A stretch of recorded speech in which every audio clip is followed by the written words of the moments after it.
All right, here is your study link 8.5 for today's lesson. Notice it looks just like what we worked on today in your math journal. Okay, so let's go over this. For example, this whole rectangle right here represents 1, just like we worked on in class today. All right, they have already shaded 3/8 of the inside. Okay, they've shaded 3/8 of the inside, just like we talked about in class today. Then they shaded 1/8 of the interior in a different way. So remember how we talked about in class today, you're going to draw your lines one way like they did here. And then when you go to the next section of the fraction, you shade the lines the other direction because we're going to focus on this section right here that has both the lines. If you shade them both the same direction, this is not going to work. You have to do your diagonal lines one way and then draw the diagonal lines the other way for this to work. Okay, so this double shading in this little section right here shows that 1/3 of 3/8 is 3/24 or 1/8.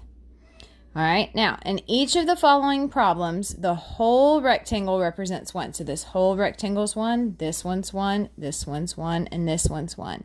Okay, they already have it divided for you in rows and in columns. Now you have to be very careful, like we talked about in class today, to make sure you shade the rows and the columns correctly. We drew the lines on our boxes today. They already have them drawn for you on the homework, okay? So it's a little bit different in that area. So you're going to shade 3/4 of the interior on this first one, okay? Which means you're looking at the columns first. So we're always going to look at the columns first because we're looking at cut into 4 sections. The columns are cut into 4 sections. So you're going to shade 3 of these 4 columns one direction. Okay? Then you'll notice the second fraction is looking at the rows. So we're going to shade 1/3 in a different way. It doesn't matter which one you do, just like we talked about in class today. You can do the bottom, you can do the middle, you can do the top. Okay, now when you have more than one fraction, one section, you need to shade those side by side. It will help make it easier. Okay, then you're going to look at the shading that has both sets of lines, just like up here. Okay, the double shading shows that 1/3 of 3/4 is, and you're going to write the fraction down. All right, I want you to try this. I want to see how much you understood from today's lesson. You're going to do that on 1, 2, 3, and 4. Okay, you're going to do the columns first and the rows second. All right, and then let's look at number 5. Nina and Philip cut Mr. Ferguson's lawn.